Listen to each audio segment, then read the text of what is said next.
पाकिस्तान तहरीके इंसाफ के जो हिमायत याफ्ता आज़ाद उम्मीदवार हैं वो अब सुन्नी इत्तेहाद काउंसिल के साथ इत्तेहाद करने जा रहे हैं। ये फैसला पीटीआई की तरफ से किया गया है। दूसरी तरफ आज बिलावल भुट्टो साहब ने ठट्ठा में जो जलसे से खिताब किया है उसमें बड़ा जमातों को आड़े हाथों लिया है। तो इन दोनों मौज़ूआत पर बात करने के लिए शुएब शाहीन साहब रहनुमा पाकिस्तान तहरीके इंसाफ के ज्वाइन कर रहे हैं प्रोग्राम में। इसके साथ साथ शहला रजा साहिबा पाकिस्तान पीपल्स पार्टी की सीनियर रहनुमा है।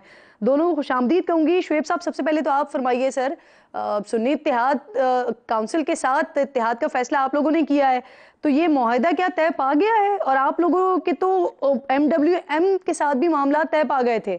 सेक्रेटरी इत्तलात आपके रऊफ हसन साहब खुद मीडिया पर आए थे, उन्होंने इस बात का ऐलान किया था। फिर पीछे कैसे हट गए, क्यों हट गए सर? देखिए, ये तो पार्टी पॉलिसी होती है और आज उनके साथ इत्तेफाक से फैसला हुआ है जिसमें MWM के भी दोस्त शामिल थे और मेरा ख्याल है कि इस वक्त आज हमारे सेक्रेटरी जनरल ने उसको अनाउंसमेंट भी की है। तो I think there is no dispute at all. बहरहाल ये पार्टी पॉलिसी थी, कोई डिसीजन था, कोई उस हवाले से सुन्नी इत्तेहाद से फैसला हो गया है। बिल्कुल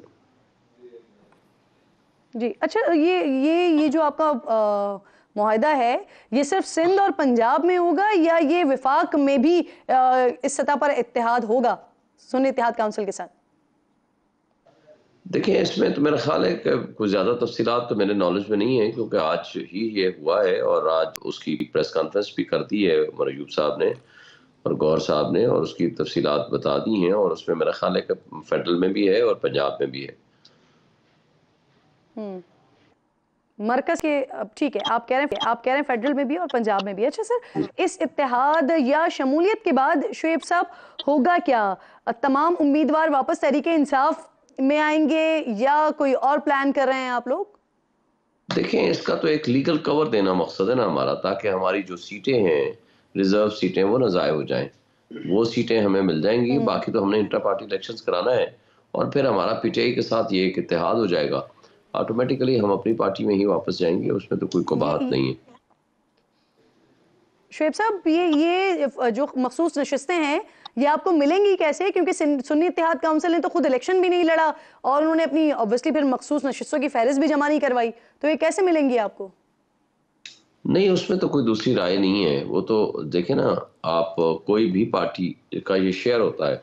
जब हम उस पार्टी में चले जाते हैं तो हमारा जो शेयर बनेगा वो तो बाद में भी हम अपना शेयर के हिसाब से दरख्वास्त जमा करा सकते हैं। और आपको याद होगा, जैसे पंजाब में जो लोग छोड़ के गए थे पार्टी, 20 तो वो थे ना जिसमें दोबारा इलेक्शन हुआ था, 5 वो थे जो रिजर्व सीट्स वाले थे और उसके लिए उन्होंने हमसे, इलेक्शन कमीशन ने हमसे रिजर्व सीट्स के नाम मांगे, हमने दिए और वो हमारा शेयर हमें मिल गया।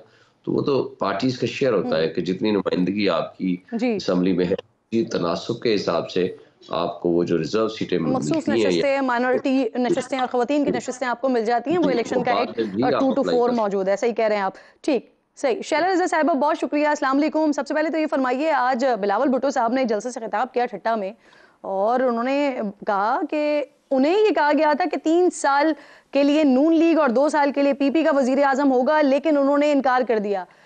ये फॉर्मूला मैडम कहाँ से आया था और इसमें सिर्फ ये ऑप्शन था कि वजीर आजम 2 होंगे या फिर सदर और दीगर ओहदों के हवाले से भी ऑप्शन आए थे सामने आपके?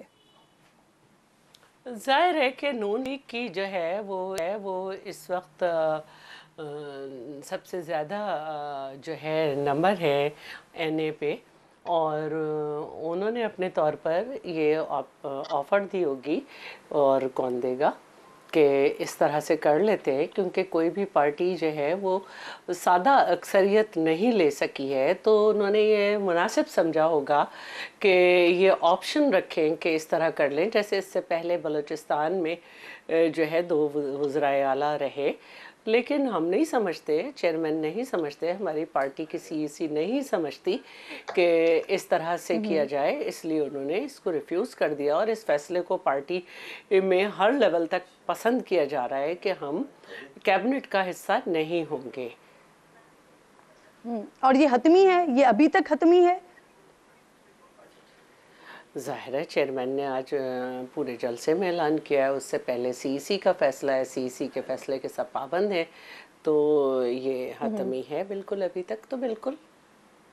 क्योंकि शैला साहिबा कल एक और मरहला होना है ना आप लोगों की तरफ से, आपका और पाकिस्तान मुस्लिम लीग नून के इजलास होना है कल एक और पीएमएलएन की तरफ से ये कहा जा रहा है कि पंजाब में भी शेयर के हवाले से बात की जा रही है आप लोगों की तरफ से, 2-3 वजारतें वहां पर भी आपको मिलेंगी, कैबिनेट में भी आप लोग बैठेंगे, और ये पीएमएलएन की तरफ से क्लेम किया जा रहा है। इनफैक्ट देखें, अगर वो क्लेम कर रहे हैं, पहले अब भी इस तरह के तजर्बात हुए हैं, लेकिन हमारे जो मेंबर्स हैं वो इन तजर्बात से खुश नहीं हुए। वो मिनिस्टर होते हुए भी उनकी कोई हैसियत नहीं थी, उनका काम नहीं होता था, उनके इलाकों में कुछ नहीं होता था, वो जहाँ चाहते थे कुछ नहीं होता था। तो सबसे ज़्यादा हमें रिजर्वेशंस जो आई हैं वो पंजाब ही के मेंबर्स की तरफ से आई हैं और पंजाब ही के लोगों की तरफ से आई हैं कि इस तरह नहीं। और हमें एक ये भी मसला है कि जब पाकिस्तान पीपल्स पार्टी की गवर्नमेंट थी तो सिर्फ उसने एनएफसी किया, उसके बाद ना तो नून लीग ने किया ना पीटीआई ने किया। और हद तो ये है कि सीसीआई की और मीटिंग्स जो कि हर 3 महीने के बाद होनी है, दोनों पार्टीज़ नहीं बुलाती थी। और नेशनल इकोनॉमिक काउंसिल जिसको कॉन्स्टिट्यूशनली जो है, दोनों का एक एक तरीक़ा है कि सीसीआई की मीटिंग हर 3 महीने के बाद बुलानी है और नेशनल इकोनॉमिक काउंसिल की एनईसी की साल में कम से कम 2 मीटिंग्स होनी चाहिए। लेकिन पीटीआई दौर में तो इससे भी गए। तो ये हमें शैला साहिबा, इसहाक डार साहब कहते हैं जी, इसहाक डार साहब कह रहे हैं हुकूमत साजी के हवाले से जो गुफ्तगू हुई है उस पर बिलावल साहब ने आज जलसे में बात कर दी है सारी की सारी। तो इसहाक डार साहब कह रहे हैं कि सियासी अकाबरीन ज़ाब्ते की पासदारी करें। कमेटी ने ये तय किया था कि जब तक मामलात फाइनलाइज नहीं हो जाते हतमी तौर पर, तब तक कोई भी रहनुमा स्टेटमेंट नहीं देगा। देखिए, ये तो हमारी सीईसी का फैसला है जो कि आ चुका है। ये तो सीईसी का फैसला है जो कि इन सारी बातों से पहले आ चुका है और वो इसी पे बात कर रहे हैं कि अपने वोटर्स को हमने मुतमईन करना है, इस्तकबाल हो रहे हैं, लोग बुलाना चाह रहे हैं, एक बतदरीज हम आगे बढ़ते जा रहे हैं। हमने 2009 के बाद से जिस तरह से हमने अपने काम के ज़रिए अपनी सीटें बढ़ाई हैं, तो लोगों की एक डिमांड है और सबको मालूम है सीईसी में क्या फ़ैसला हुआ है। ठीक ठीक। मुशर्रफ साहब, आप लोगों की तरफ से कुछ क्लैरिटी नहीं आ पा रही है। अभी आप लोगों की तरफ से ऐलान किया जाता है कि हुकूमत में बैठेंगे, फिर 2 दिन पहले एक और ऐलान सामने हमारे आता है, कहा जाता है कि हम ऑपोजिशन बेंचेस पर बैठेंगे। अब आप लोगों की तरफ से वजारत उज़्मा के बारे में तो बताया जा रहा है कि आपका उम्मीदवार कौन होगा, उमर अयूब साहब के हवाले से नाम सामने आ गया, लेकिन ऑपोजिशन लीडर कौन होगा ये भी अभी तक सामने नहीं आया। तो हतमी तौर पर पीटीआई क्या डिसाइड कर रही है? आप लोग ऑपोजिशन बेंचेस पर होंगे, हुकूमत बनाएंगे, वजारत उज़्मा के उम्मीदवार आपके होंगे, क्या करेंगे आप लोग? क्या हतमी तौर पर तय हो गया है? देखिए, हम तो वजारत उज़्मा के उम्मीदवार हैं और हम तो ये बजा तौर पर समझते हैं कि कौम ने हमें 2/3 मेजॉरिटी से नवाजा है, हमें मैंडेट दिया है जिसको डकैती के ज़रिए चोरी करने की कोशिश की गई। और हम इलेक्शन कमीशन के पास गए हुए हैं, हाई कोर्ट्स में भी गए हुए हैं और हमें कभी यकीन है कि हमें हमारा हक मिलेगा। और कल कमिश्नर रावलपिंडी ने जो स्टेटमेंट दी है, और अभी बल्कि गुजरांवाला की एक इसी तरह के प्रेजाइडिंग ऑफिसर थे या रिटर्निंग ऑफिसर थे, उसकी स्टेटमेंट चल रही थी, सच बिल्लाखिर सामने आना शुरू हो गया है। और कब तक ये छुपा रहेगा? और जो कुछ हो रहा है या जिस सबके सामने हमें नजर आ रहा है कि जो सूरत हाल चल रही है, और मैं नहीं समझता कि हमारा जो हक है वो हमें उससे महरूम रखा जाएगा। मसलन इस्लामाबाद की 3 सीटें हैं और इसी तरह का पूरा इस्लामाबाद है, उसी तरह का रावलपिंडी है, उसी तरह लाहौर है, मसलन कराची है, इस्लामाबाद की 3 सीटें हैं। अब जो मैं अपनी सीट की बात करूं, 387 कल सुप्रीम कोर्ट इलेक्शन में धांधली के हवाले से दरखास्त की समाअत करने जा रहे हैं, तो क्या आप लोग फरीक बनेंगे? जी, हम कल जा रहे हैं, इंशाल्लाह हम कल जा रहे हैं और हम कोशिश करेंगे कि उनको बताएं कि जो कुछ हुआ है उसके ऊपर मैंने ख़त भी लिखा है चीफ जस्टिस ऑफ पाकिस्तान को, 16 तारीख को उनको मिल चुका है। और मैं समझता हूं कि ये किसी भी सूरत जो कुछ मुल्क में तबाही और बर्बादी हुई है, चीफ जस्टिस या सुप्रीम कोर्ट आंखें बंद नहीं कर सकती। उनको 184(3) की प्रोसीडिंग्स इनिशिएट करनी चाहिए, उनको इस मसले को उठाना चाहिए। अब मसलन मैं आपको बता रहा था, इसी तरह के सब एरिया में है। 387 हमारे पोलिंग स्टेशन से 387 के 387 का रिजल्ट जी है मेरे पास, फॉर्म 45 है, जी जिसपे तकरीबन 3000 के करीब अफराद के दस्तखत हैं, मुख्तलिफ लोगों के। जी। उन सबको उठा लेकिन करके शुएब साहब, आप एक कह रहे हैं आरओ ने आप फरीक बनने 47 जा रहे हैं चेंज यहाँ किया। पर, लेकिन दूसरी तरफ उमर अयूब साहब मुतालबा करते हैं कि जुडिशल कमीशन बनाया जाए इसके ऊपर, और चीफ जस्टिस का क्योंकि नाम ले लिया है लियाकत चट्टा ने, तो वो बेंच से अलग हो जाएं, अलहदा हो जाएं। सर देखें, ये तो फिर देखें, ये पहली बात तो यह है कि बिल्कुल उनको इंसाफ का तकाजा ये है कि वो खुद अलग हो जाएं।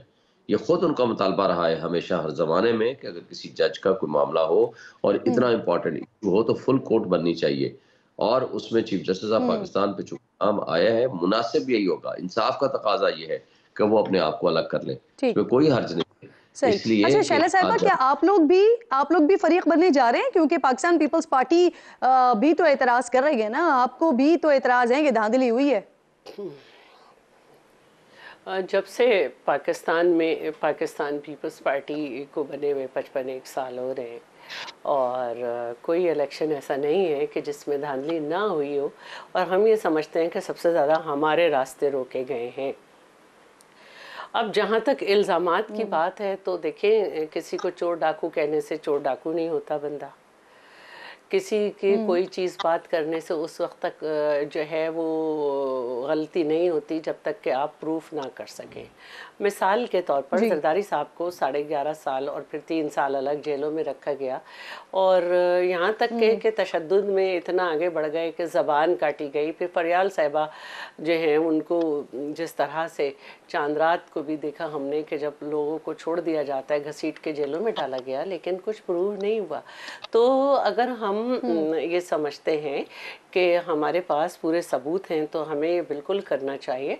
लेकिन अगर एक वतीरा है कि 35 पंक्चर, फिर किसी ने कह दिया था, फिर यूं, फिर 4 हल्के भी कभी न जीते, और एक मुसलसल एनार्की की फ़ज़ा बनाए रखना, तो ये बड़ी अजीब सूरत हाल होगी। और मैं तो बहुत परेशान भी हो जाती हूँ बहुत सारी चीज़ें देख कर फरीक बन रहे हैं आप लोग, नहीं बन रहे? होता है मैं कुछ कह नहीं सकती, क्योंकि मैं आज ज़रा सारे दिन मेरी मसरूफियत थी।